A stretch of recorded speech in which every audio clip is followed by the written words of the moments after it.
আসসালামু আলাইকুম ভিউয়ার্স, আমারতে দেখতে পারতেছেন যে নোকিয়া ফোন, এই ফোনটির প্রবলেম হচ্ছে যে *0# এই তিনটি বাটন কাজ করে না।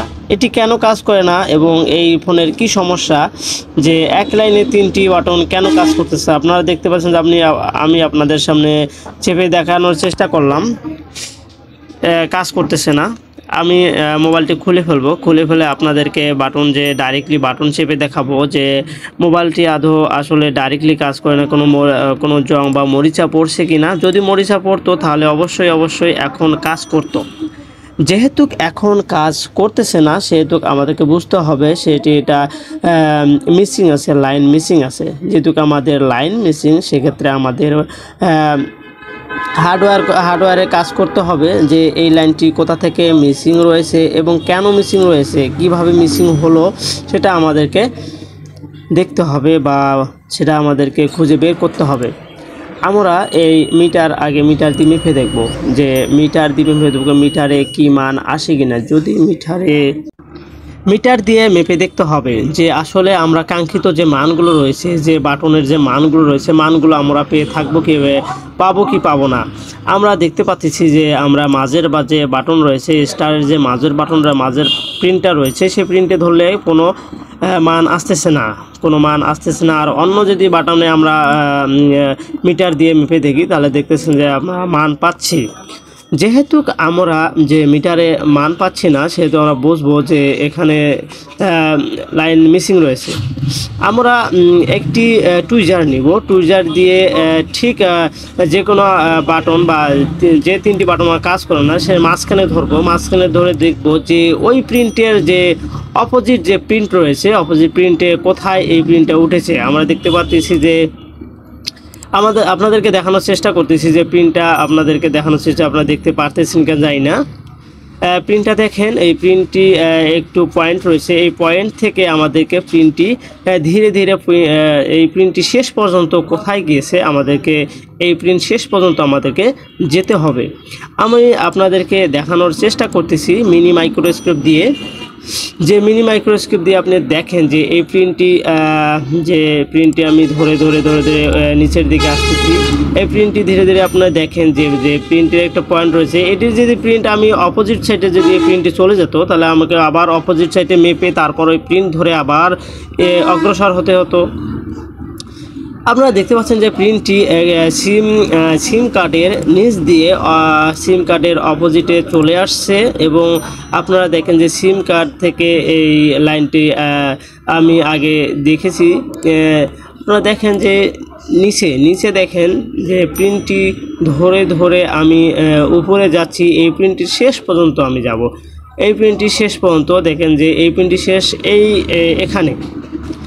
আমি এই প্রিন্টটি শেষ এখানে, এই প্রিন্টটির অপোজিটে আরেকটি প্রিন্ট রয়েছে। যদি আমি এই প্রিন্টে যদি মান পেয়ে থাকি, তাহলে আমি আর অন্য এই প্রিন্ট ধরে অন্য কোথাও যাব না। আমি আগে মিটার দিয়ে এখন মানগুলো মেপে দেখব যে মিটারে এই যে প্রিন্ট আমি শেষ পর্যন্ত এই প্রিন্টটা পেয়েছি, যে স্টারের শুরু থেকে এবং শেষ পর্যন্ত যে মিটারের শেষ প্রান্ত পেয়েছি, আমি মানগুলো মেপে দেখব। আমি একটু স্কেচ করে নেব। স্কেচ করে যদি প্রিন্টটাকে মাপার জন্য স্কেচ করতে হবে। স্কেচ করার পর আমি মিটার দিয়ে মাপার চেষ্টা করব যে এখানে আমাদের কাঙ্ক্ষিত যে মান রয়েছে, আমি আপনাদেরকে বাটনে ধরে দেখলাম মান আসলো না। এখানে দেখেন যে আমি ওই প্রিন্টের প্রথম মাঝখানে একটু স্কেচ করে আমি ধরে দেখতেছি, মান আসতেছে না, কিন্তু শেষ প্রান্তে দেখেন মান আসতেছে। শেষ প্রান্তে আমি মান পাচ্ছি, কিন্তু আমি মাঝখানে একটা প্রিন্টে স্কেচ করে আমি প্রিন্টটাকে মেপে দেখার চেষ্টা করতেছি যে প্রিন্টে মান আসে কিনা।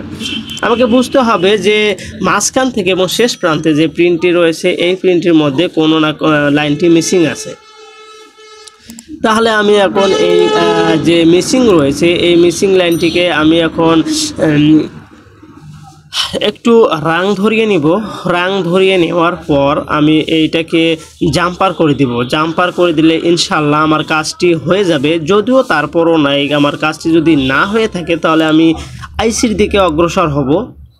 কারণ এই লাইনগুলো বাটন লাইনগুলো আইসি থেকে সরাসরি সিপিইউ আইসি থেকে এই লাইনগুলো এসে থাকে। তারপর যদি মাঝখান থেকে এই লাইনগুলো মিসিং হয়, এভাবে খুঁজে তারপর কোথায় মান পাচ্ছি না সেখান থেকে জাম্পার করে দিলে ইনশাল্লাহ লাইনগুলো বাটনগুলো ঠিক হয়ে যায়। আমি জাম্পার করতেছি, আপনারা দেখেন। আমি আপনাদেরকে কিছুটা জুম করে দেখানোর চেষ্টা করতেছি, যে আপনারা দেখতে পারতেছেন কিনা জানি না। আপনারা দেখেন যে আমি যে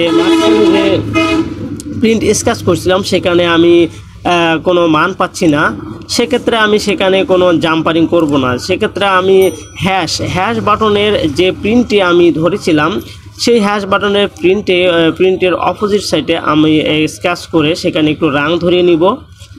রাং ধরিয়ে যদি আমাদের এই প্রিন্টটাই এভাবে না থাকতো, অনেক বাটামে রয়েছে এভাবে থাকে না, সেক্ষেত্রে আমাকে এই হ্যাশ বাটামের যে মাঝখানের প্রিন্টটি রয়েছে সেখানে আমি রাং ধরিয়ে নিয়ে আমি সেখানে এই তারটি জাম্পার করে দিতাম, তাহলে আমার কাজটি হয়ে যেত। যেহেতু আমার নোকিয়া ফোনের অপোজিটে আমার প্রিন্ট রয়েছে, এই প্রিন্টে আমি এই জাম্পারিংটা করে দেওয়ার পর আমি ফোনটিকে রান করে দেখব যে শেষ পর্যন্ত আমি এতক্ষণ পর্যন্ত যে কাজগুলো করলাম সেই কাজগুলো আমার সফল হলাম কি হলাম না, আমাকে সেটা পরীক্ষা নিরীক্ষা করে মোবাইলটি চালু করে আমাকে দেখতে হবে। আপনাদের সামনে মোবাইলটি চালু করলাম, দেখেন যে এখন আমি স্টার বাটন চাপতেছি, এখন আমার স্টার বাটনটি উঠতেছে এবং 0 উঠতেছে এবং হ্যাশ, এই তিনটি বাটন আমার সমস্যা ছিল যে বাটন চাপ দিলে কোনো কিছুই উঠতেছিল না।